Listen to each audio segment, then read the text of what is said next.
Matapos ang magnitude 7.6 na lindol, isa pang trahedya ang tumama sa Japan sa ikalawang araw pa lamang ng taon. Ito ay ang salpukan ng dalawang eroplano sa Haneda Airport kung saan 5 ang kumpirmadong nasawi. Ang sentro ng balita mula kay Joyce Salamati. Gumugulong na ang investigasyon sa nangyaring banggaan ng pampasaherong eroplano at aircraft ng Japan Coast Guard sa Haneda Airport sa Tokyo, Japan. 5 sakay ng eroplano ng Coast Guard ang namatay sa insidente habang 17 lulan ng pampasaherong eroplano ang nasugatan. Nakaligtas naman ang mahigit 300 pang pasahero at crew nito.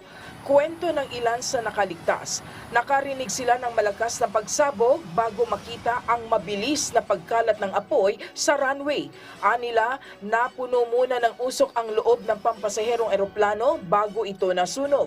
Batay sa inisyal na investigasyon, walang nakitang eroplano ang piloto ng Japan Airlines sa runway bago ito lumapag. Patungo sana sa Niigata Prefecture ang eroplano ng Coast Guard para tumulong sa mga biktima ng magnitude 7.5 na lindol. Mababatid na umakyat na sa halos 6 na po ang bilang ng namatay dahil sa lindol. Kasunod ito ng malawakang search and rescue operations sa mga gumuhong tahanan at mga gusali.